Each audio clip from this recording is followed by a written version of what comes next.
Welcome to the Fascia-Informed Therapist, the essential podcast for occupational therapy professionals looking to deepen their understanding of fascia's pivotal role in therapy and health.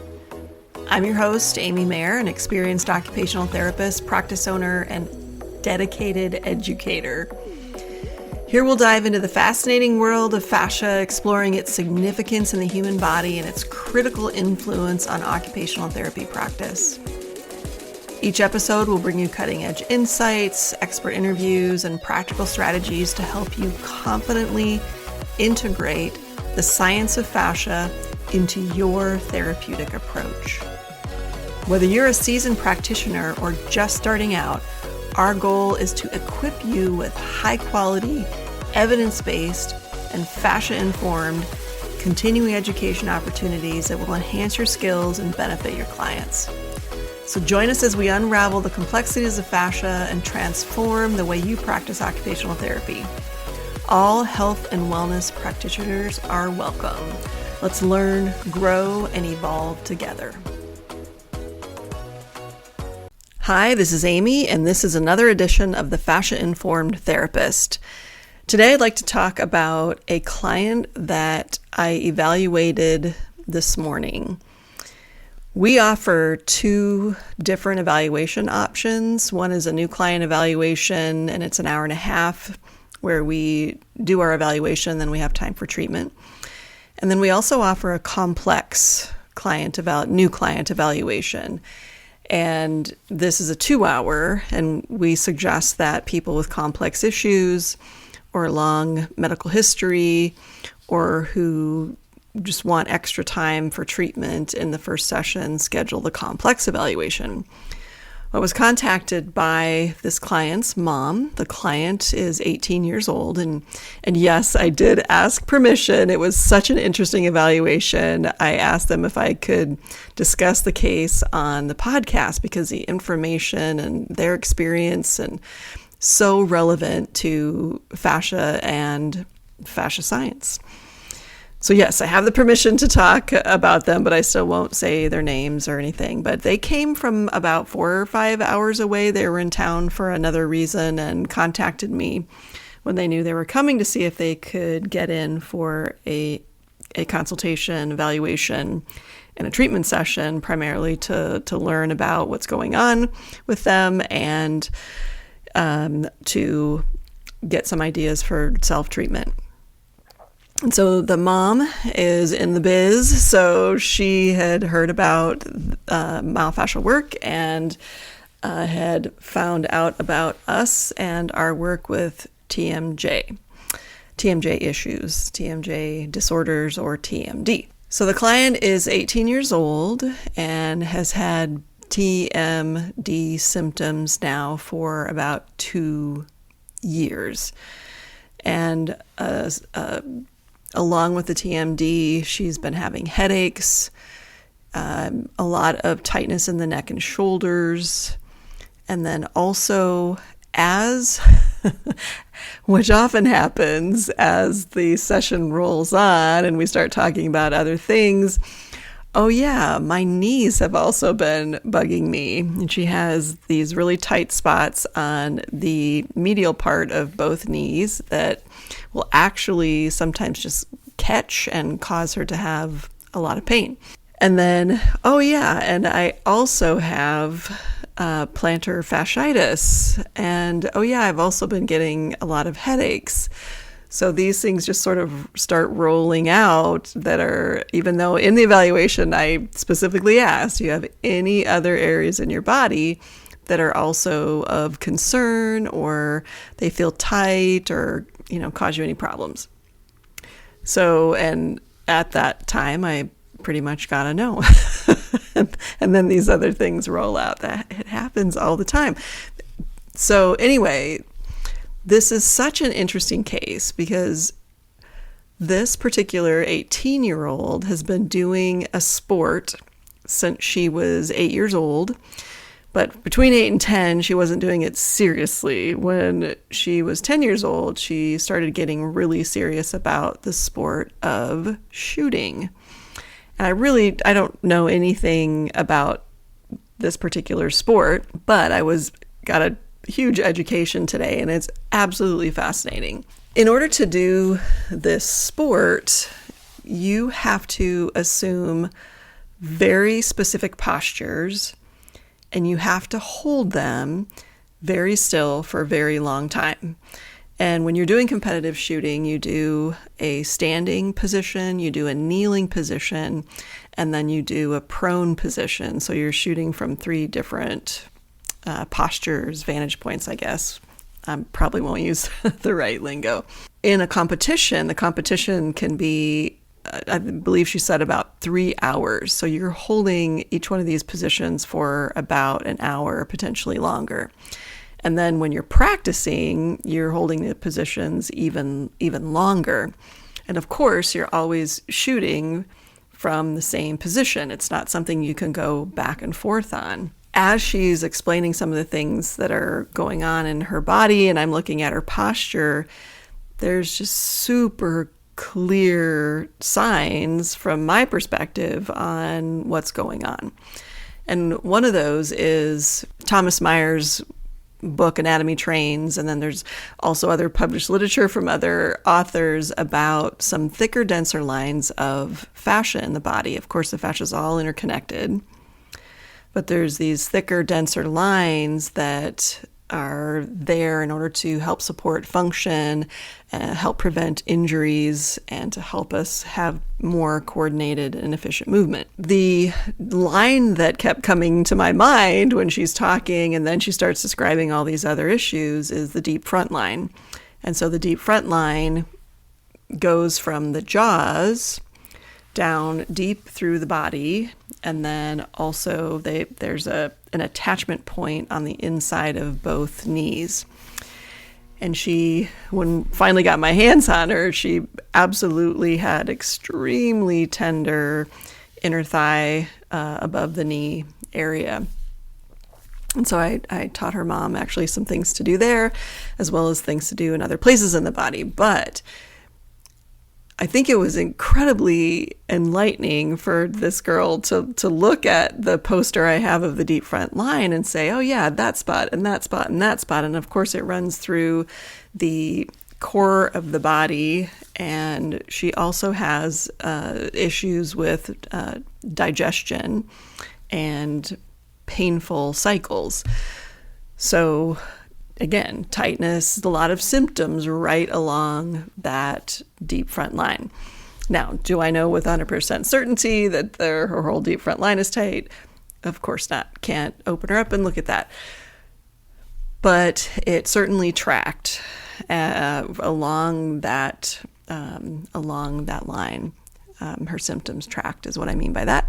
Well, I was educating her about the fibroblasts and how the fibroblasts in the fascia their job, two of their jobs in the fascia, one is to take fascia away that's not needed, and then the other is to produce more fascia or build the fascia up to be thicker and tighter where it detects that we do need more support. And when I'm talking to her about this, and she's showing me the posture that she stands in, which she really has to very heavily lean into one hip, and she has to hold that back shoulder up, and then of course you're holding the front part of the gun, and then you also have to reach your neck forward and press your chin into the gun to help stabilize it.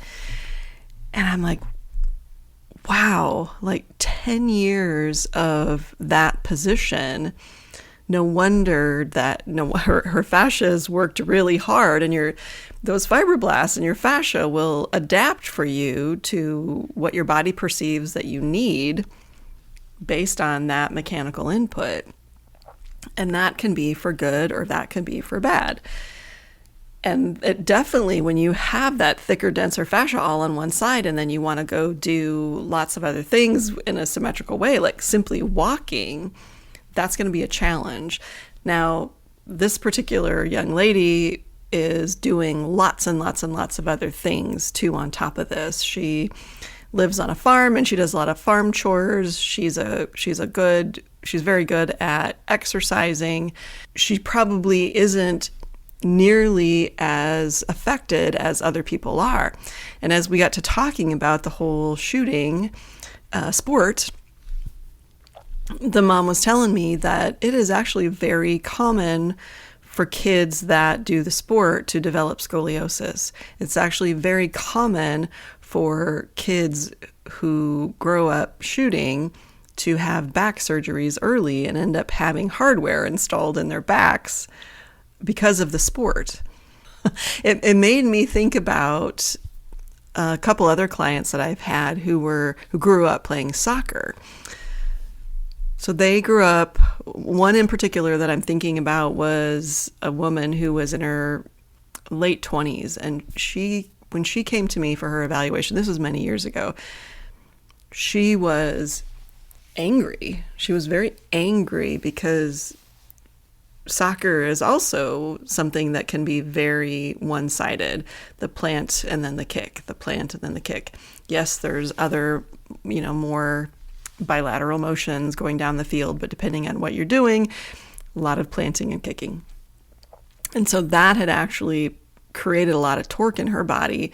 And she was so angry because nobody ever told her you could actually and should be doing exercises that would counter the planting and kicking motions so that you can do those and be strong and do them. But you also need to do things like stretching and strengthening the other side to keep a balanced, symmetrical body. And this particular woman had a lot of pain. She had no other injuries. So she was attributing it all back to the years and years and years and years of soccer. Well, I can definitely see the connection, and the young lady I evaluated this morning on the connection between what she was doing with her sport and the symptoms that she has now. Now, she also has other things that, teenagers do, like holding the phone with the head forward posture. And she definitely had head forward posture. She definitely had tucked hips, and it definitely showed up in her posture and is likely contributing to her experience of pain. But it was just a very fascinating evaluation, and I wanted to talk about it today because I think there's a lot of opportunity for educating not just therapists about when somebody comes in and they have all these wild symptoms and they're a healthy young person. Looking at it from the perspective of fascia science is just a completely different way of looking at someone than the traditional medical system looks at them. And it's just such a way to make a more complete picture and understanding of what's going on. And I also believe the science that I used to educate this young woman made her go, and she literally said to me, yes, that makes total sense. Now I better understand why my body feels this way, and even better, what I can do about it.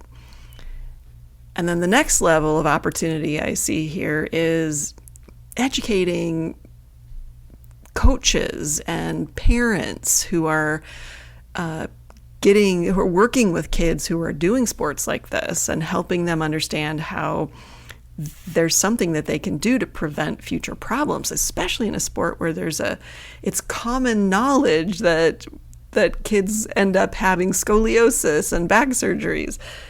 And I'm sure there are coaches out there who are doing things. I'm not saying there's not, but when they're saying, yes, it's common knowledge that these things happen, that is a huge opportunity for education, because nobody wants kids. We want kids to go out and do a sport. And this is a sport that is so intense, not just physically, but mentally, but intensely physical in such an opposite way that we think about sports. It's more about stillness and tension and tightness and locking your body down so that you can hit that spot that you're supposed to be aiming for and and shooting. So it's very mentally intense too. It was really interesting. What we did with her today was we talked a lot about posture, and she actually had really pretty good posture, but understood why being in better posture, being more comfortable in better posture more often can be very helpful to helping her heal. The other thing we did today was we went through some mobility exercises for her shoulders and for her hips, because even just doing a really gentle inner thigh stretch, she had so much tension there. She also couldn't make a full range with her shoulders. If you've gone on my YouTube channel at all, you can see the shoulder stretch I do with a dowel stick. She could not make make that full motion with the stick. So we hold the stick in front, raise it over the head, and then try to get all the way around to the back of the body, which when I first started doing that exercise, I couldn't do it either, but now I can do it extremely well. But someone who's that young, that healthy, and out doing all different kinds of chores and exercises should be able to do that. And when you don't have that full mobility, you're not getting good blood flow and other fluid flow through those tissues, and you're going to end up having all sorts of problems. So we did those two things, and then we also did some myofascial release. And I worked through her shoulders, I worked through her neck, showed Mom some things that she can do. And then we worked outside the jaw. We actually went in the ears a little bit, and then went in the mouth into the masseter area.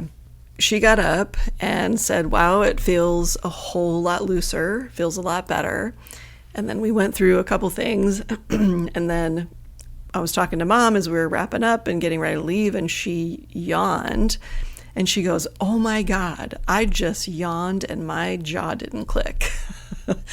So that really helped her to see, okay, this problem might go away. Because when we were talking during her evaluation, she was telling me that she can't open her mouth very far, and she couldn't. A lot of things were difficult for her to eat. She has pain when she talks too much. She's one of those people that it's far enough along that she has to make decisions. Am I going to talk or am I going to eat? She also said that she's 18. She's got a boyfriend. She said, sometimes it really hurts and I don't want him to kiss me. So TMD can really affect a huge range of occupations, and it's definitely something that we should be concerned about. So I taught Mom a few things that she can do with her from a stretcher, a myofascial standpoint, but then I also taught her how to self-treat inside her mouth, and recommended that she do that for, at least twice a day until her symptoms start to dissipate. And if she layers in the mobility work and the posture work to support her healing, she will likely get better faster. And that all made sense to her from explaining it from the perspective of fascia. I truly believe this young lady is going to do her homework because she wants less headaches. She wants less pain in her jaw. She doesn't want to deal with the clicking and the popping. And she wants her occupations back. She most definitely does. So we have 2 courses available on TMD. One is for the public so they can learn about these concepts without having to go see a practitioner, and learn how to self-treat without having to go see anybody. And we put this particular course through a focus group of many of my clients who have had TMD issues, and got lots of great feedback on how we structured that course. And I think it's a great course. And there's so many people out there that, I think it's 33 million people, probably more than that. I can't remember my statistics right now. It's not in front of me. And then there's lots and lots of, I think it's 8 million kids that have been diagnosed with TMD in the United States. So this is a problem that we need to care about. And also, just one more thing, interesting that I did, I think, the third podcast on TMD, and that is the lowest listened to podcast. And I don't know if it's because occupational therapy practitioners don't treat it or don't think it's within our purview to treat, but it most definitely is. So we have the public-facing course, but then we also have a deeper dive course for therapists or practitioners who could take that and learn our particular methodology of teaching, or our methodology of how we approach the problem of TMD. And it does include lots of research. It includes lots of information about how you can document, how you can bill, how you can promote yourself as a therapist who treats TMD. And then, of course, our Fascia-Informed protocol that we use, which, of course, varies because everybody's different. But it will guide you through how we do it and how you might do it and make your decisions about what you do with your clients. So thank you for listening. I hope everybody has a wonderful rest of your day. Thank you for tuning in to the Fascia-Informed Therapist. It's been a pleasure sharing insights and strategies to help you integrate fascia science into your practice. I'm Amy Mayer, and I hope today's episode has inspired you to explore further and take your therapeutic skills to the next level. Remember, we're committed to creating and providing top-notch, evidence-based, fascia-informed continuing education that empowers you as an occupational therapy practitioner. Stay connected with us for more enriching content, and don't forget to check out our online courses to deepen your expertise. Until next time, keep expanding your knowledge, refining your skills, and confidently applying the science of fascia to your practice. Here's to advancing together in health and wellness.